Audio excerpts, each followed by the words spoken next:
നമ്മൾ താഴെ പോയിട്ടൊരിക്കലും അത് ചെയ്യണം, ഇത് ചെയ്യണം, അങ്ങനെ ചെയ്യണം, അങ്ങനെ ചെയ്യണം എന്നുള്ള ആ കൾച്ചറില്ല. ഇപ്പോൾ ഇത്തരം ഒരു ബിസിനസ് കാരണം പല രാജ്യങ്ങളിലും പോയിട്ടുണ്ടാകും അല്ലേ? എനിക്ക് തോന്നുന്നു പല രാജ്യങ്ങൾ നമ്മൾ വാഹനങ്ങളിലെ ഒരു പ്രിയമോ പല ഏതൊക്കെ രാജ്യങ്ങൾ സന്ദർശനം നടത്തിയിട്ടുണ്ട്? ഞാൻ ഈ മിഡിൽ ഈസ്റ്റിലെ എല്ലാവിധ ഉണ്ട്, പിന്നെ ഇപ്പുറത്ത് ചൈന പോലെയുള്ള രാജ്യങ്ങളിലൊക്കെയാണ് പോയിട്ടുള്ളത്. ഇനിയും യാത്ര ചെയ്യണമെന്ന് ആഗ്രഹമില്ലേ? തീർച്ചയായിട്ടും. സത്യത്തിൽ ഈ യാത്ര ഭയങ്കര ഇഷ്ടമാണ്. പക്ഷേ നമ്മൾ ഈ പറഞ്ഞ നമ്മളെ കാര്യങ്ങൾ കൂടുതൽ ഫോക്കസ് ആയതുകൊണ്ട് കൺട്രോൾ ചെയ്തുള്ള യാത്രകളുള്ളൂ. എന്നാലും യാത്രകൾ ഇഷ്ടം പോലെ ചെയ്യുന്നത്. ഞങ്ങൾ യാത്ര ചെയ്യുമ്പോഴും അതിലൊരു ബിസിനസ് ഓപ്പർച്യൂണിറ്റിയോ അങ്ങനെ ചിന്തിച്ചാണ് യാത്ര ചെയ്യുക. ഇപ്പോൾ സ്വന്തമായിട്ട് ഉപയോഗിക്കുന്ന വാഹനം ഏതാണ്? എൻ്റെ കയ്യിൽ ഡിസ്കവറി 5 എന്ന് പറഞ്ഞ ലാൻഡ് റോവറിൻ്റെ പ്രൊഡക്റ്റ് ആണുള്ളത്. ഓൾ ന്യൂ ഡിസ്കവറി എന്ന് പറയും. നമുക്ക് പറ്റിയ റോഡാണോ ഇപ്പോൾ? റോഡ് ഞാൻ കാണുന്നത് ഇനിയിപ്പോൾ വലിയൊരു 2025 ആകുമ്പോഴേക്ക് ഇപ്പോൾ നമ്മുടെ ഈ ഹൈവേ ഒക്കെ റെഡി ആകുമ്പോൾ എന്തായാലും ഇവിടെ ഈ വാഹന മേഖല ഒന്നും കൂടി ഇതാവും. ഇന്ന് പലരും യാത്ര ചെയ്യാൻ മടിക്കുന്ന ട്രാഫിക്കും മറ്റ് പ്രശ്നങ്ങളുമാണ്. അപ്പോൾ അതിൽ നിന്ന് വലിയൊരു മോചനം കേരളത്തിന് വരും എന്നുള്ള പ്രതീക്ഷയിലാണ്. അതേപോലെ ഞാൻ പ്രതീക്ഷിക്കുന്ന ഇപ്പോൾ കാരവൻ സംസ്കാരം. ഇപ്പോൾ നമുക്ക് നല്ല റോഡുകളാണെങ്കിൽ ഇപ്പോൾ മൾട്ടി ആക്സിൽ ബസ്സിലൊക്കെ കാരവൻ പോലത്തെ സംവിധാനങ്ങളൊക്കെ ഇവിടെ വരും. ഇന്നിപ്പോൾ തമിഴ്നാട്ടിലും കർണാടകയിലും അല്ലെങ്കിൽ മറ്റ് ജില്ലയിലൊക്കെ ഒരുവിധം പണമുള്ളവരുടെ കയ്യിലൊക്കെ ഇത്തരം ഒരു ഓഫീസ് പ്ലസ് ബെഡ്റൂം എല്ലാ ഫെസിലിറ്റി, കാരണം അവരുടെ മീറ്റിംഗ് കാര്യങ്ങളൊക്കെ യാത്രയിൽ നടക്കും. പക്ഷെ കേരളത്തിലെ റോഡ് ഇതിന് പറ്റാത്തത് കൊണ്ടാണ് ആളുകൾ ഇത് ഉപയോഗിക്കാത്തത്. അപ്പോൾ അങ്ങനൊരു പുതിയ പുതിയ ഓപ്പർച്യൂണിറ്റികൾ അല്ലെങ്കിൽ ഈ വാഹന മേഖലയിൽ വരും. പിന്നെ വാഹനത്തിൻ്റെ കംപ്ലൈൻറ്റ് കുറയും.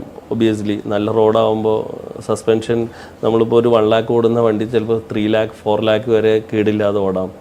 പിന്നെ ഫ്യൂവൽ കൺസപ്ഷൻ നമുക്ക് ഫ്യൂവൽ ആവറേജ് കൂടുതലായിട്ട് കിട്ടും.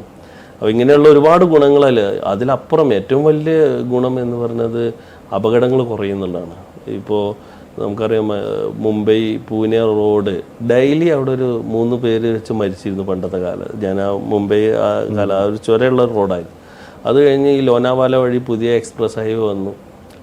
അങ്ങനെ പിന്നെ വർഷത്തിലായി ആ മരണം. ദിവസം 3 പേര് 4 പേര് മരിച്ചിരുന്ന ഒരു 200 കിലോമീറ്ററിൻ്റെ അകത്ത് എന്നും അപകടങ്ങളായിരുന്നു. കാരണം ഏറ്റവും കൂടുതൽ ലോറികൾ പോകുന്നു, ലോറിയും കാറും തമ്മിൽ ക്രാഷ് ഉണ്ടാകും. ഈ എക്സ്പ്രസ് ഹൈവേ വന്നതോടുകൂടി ആ അപകടത്തിൻ്റെ നിരക്ക് കുറഞ്ഞു. അപ്പോൾ നമുക്ക് ഇൻഫ്രാസ്ട്രക്ചർ വലുതാവേണ്ടത് നമ്മളെ രാജ്യത്ത് ഒരു ഭാഗത്ത് മാത്രമല്ല. അപ്പോൾ ഞാൻ എപ്പോഴും ചിന്തിക്കും, ഞങ്ങൾക്കിപ്പോൾ ഈ റോഡ് ഒരു 10 കൊല്ലം മുമ്പ് വന്നിരുന്നെങ്കിൽ കേരളത്തിൽ ഒരു ഷോറൂമേ മതിയായിരുന്നു. ഈ സ്റ്റോക്കെല്ലാം ഒരു സ്ഥലത്ത് വെച്ചാൽ മതി. കാരണം തിരുവനന്തപുരത്ത് നിന്ന് ഒരാൾ 1.5 മണിക്കൂറോ 2 മണിക്കൂറോ കൊണ്ട് കൊച്ചിയിലെത്തും. കാസർഗോഡ് നിന്നും വേണമെങ്കിൽ 2 മണിക്കൂർ കൊണ്ട് എത്തും. നമ്മൾ പോയിട്ട് തിരുവനന്തപുരം, മലപ്പുറം, കോഴിക്കോട്, കൊച്ചി എന്ന് പറഞ്ഞ് അല്ല, അപ്പോൾ ഇങ്ങനെയുള്ള ഓപ്പർച്യൂണിറ്റി ഒക്കെ കൂടുകയാണ്. അപ്പോൾ റോഡും ട്രെയിനൊക്കെ വന്നാൽ അത് ബിസിനസ്സിന് ഒരുപാട്. ഇപ്പോൾ നമുക്ക് ഇന്ന് ഇവിടുന്ന് കോഴിക്കോട് പോയിട്ട് ഒരു പാരഗണിൽ ഒരു ബിരിയാണി കഴിക്കണം എന്ന് തോന്നിയാൽ ജസ്റ്റ് 2 മണിക്കൂർ കൊണ്ട് എത്തുമെങ്കിൽ നമ്മൾ പോകും മേ ബി. അല്ലെങ്കിൽ അവിടെ നല്ലൊരു ടെക്സ്റ്റൈൽസിൻ്റെ ഇവിടുന്ന് യാത്ര ചെയ്യും, അല്ലെങ്കിൽ കോഴിക്കോട് നിന്ന് ഒരാൾ കൊച്ചിയിലോട്ട് യാത്ര ചെയ്യും. ഈ എല്ലാ പോയിന്റിലും വലിയ വലിയ സംഭവങ്ങൾ ചെയ്യേണ്ട ആവശ്യമില്ലായിരുന്നു. കാരണം കേരളം അത്രയും ചെറിയ 600 കിലോമീറ്റർ ആകെ ഉള്ളൂ. ഈ വാഹനത്തിൻ്റെ നികുതി പല സർക്കാരുകളിലും നമ്മൾ ബജറ്റിലൊക്കെ നികുതിയുടെ ഒരു ഏറ്റക്കുറച്ചിൽ നമ്മൾ കാണുന്നത്, അതെങ്ങനെയാണ് കണക്കൂട്ടുന്നത്? അപ്പോൾ ഈ വാഹനത്തിൻ്റെ പർച്ചേസിങ്ങിന് അത് ബാധിക്കാറുണ്ടോ? തീർച്ചയായിട്ടും. നമ്മളൊരു എക്സ്പാൻഷന് ഉള്ള ഏറ്റവും വലിയ ഒരു തടസ്സം ഇന്ന് നിൽക്കുന്നത് ഈ ഒരു താങ്കളുടെ ചോദ്യം വലിയൊരു അർത്ഥം. അതായത് ഇന്ത്യയിലെ ഏറ്റവും വില കൂടിയ ലക്ഷറി ആണെങ്കിൽ ഏറ്റവും വില കൂടിയ ലക്ഷറി കാറ് വാങ്ങിക്കുന്നത് മലയാളികളാണ്. കാരണം ഇവിടെ 20+1 21% റോഡ് ടാക്സും 28% GST ആണ്. ഇത്രയും പറ്റും. എല്ലാ സംസ്ഥാനങ്ങളും GST ഉണ്ടെങ്കിൽ കൂടി ഈ 20% അല്ല 21% കൂടി കൂടുമ്പോൾ ആ വാഹനത്തിൻ്റെ എമൗണ്ട് വലിയൊരു എമൗണ്ടിലോട്ട് പോകും. ഇപ്പോൾ മഹാരാഷ്ട്രയിലാണെങ്കിൽ അവിടെ മാക്സിമം 20 lakh ഉള്ളൂ. 20 lakhൻ്റെ മേലെ റോഡ് ടാക്സ് ഇല്ല. അപ്പോൾ നമ്മൾ ഒരു 10 കോടിയുടെ വാഹനമാണ് പുതിയ എടുക്കുന്നത്, 10,20,00,000 മഹാരാഷ്ട്രയിലെ റേറ്റ് വരിക. അതേസമയം ഈ കേരളത്തിലാണെങ്കിൽ 12 കോടി വരും. ഏകദേശം 1,80,00,000 രൂപ അഡീഷണൽ റോഡ് ടാക്സിൽ തന്നെ വരുന്നുണ്ട്. പിന്നെ ഞാൻ മനസ്സിലാക്കുന്നത് ഇപ്പോൾ ഈ മാനുഫാക്ചേഴ്സ് ഇപ്പോൾ ഫോർഡ് ഇവിടുന്ന് പിന്മാറാനൊക്കെ ഉള്ളൊരു കാരണം മാനുഫാക്ചേഴ്സാണ് ഏറ്റവും കുറഞ്ഞ, അതായത് ഏറ്റവും ബെസ്റ്റ് സർവീസ്. ഇപ്പോൾ ഒരു മെഴ്സഡസ് ബെൻസിൻ്റെ S ക്ലാസ് നമുക്ക് ഇത് ഇപ്പോൾ CBU ആണെങ്കിൽ അത് ജർമ്മനിയിൽ നിർമ്മിച്ച് ഇവിടെ കോഴിക്കോടോ കൊച്ചിയിലോ നമുക്ക് ഡെലിവറി തരുമ്പോൾ അതിൻ്റെ ഒരു 50%-ലധികം, ഇപ്പോൾ നമ്മൾ 1.5 കോടിക്കാണ് ഒരു വണ്ടി വാങ്ങുന്നതെങ്കിൽ 75 ലക്ഷം രൂപ ടോട്ടലി ടാക്സ് ആയിട്ടാണ് പോകുന്നത്. അപ്പോൾ ഇത് എന്നാലും എന്നെ അത്ഭുതപ്പെടുത്തുന്നത് നമ്മളെ നാട്ടിൽ ഇത്രയും വാഹനങ്ങൾ ആളുകൾ ഉപയോഗിക്കുന്നുണ്ട്. ഇത്ര അതായത് ഒരു ദുബൈയിലായിക്കോട്ടെ അല്ലെങ്കിൽ US-ലായിക്കോട്ടെ അവിടെ കൊടുക്കുന്നതിൻ്റെ 3 ഇരട്ടി പൈസ കൊടുത്തിട്ട് ഇത്രയും വാഹനങ്ങൾ നമ്മളെ നാട്ടിലുണ്ടെങ്കിൽ അതും നമ്മളെ നാടിൻ്റെ ഒരു പ്ലസ് ആയിട്ടാണ് ഞാൻ എപ്പോഴും ചിന്തിക്കാറുണ്ട്. പക്ഷെ ഇതിനൊരു മാറ്റം വരേണ്ടതാണ്. മാറ്റം വരുമായിരിക്കും. ഇപ്പോൾ ഏകീകൃത ടാക്സ് ഇപ്പോൾ GST വന്ന പോലെ വരും എന്നുള്ളത് കേൾക്കുന്നുണ്ട്. അത് വന്നാൽ ഒന്നുകൂടി മാർക്കറ്റ്, അതായത് ഇപ്പം ഞങ്ങളെ സംബന്ധിച്ച് കേരളത്തിലെ സ്റ്റോക്ക് നമുക്ക് തമിഴ്നാട്ടിൽ വിൽക്കാൻ പറ്റില്ല.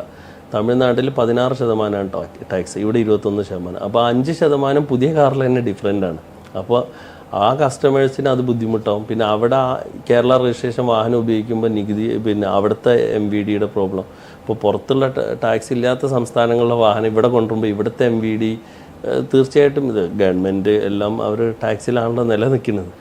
അപ്പോൾ ഇങ്ങനെയുള്ള ഇതിനെ ഏകീകൃതമായി വന്നാൽ ഒരു ഇപ്പോൾ പാൻ ഇന്ത്യ ഇപ്പോൾ 6% ആണ് ഗുജറാത്തിലെ ടാക്സ് എന്ന് എൻ്റെ വിശ്വാസം.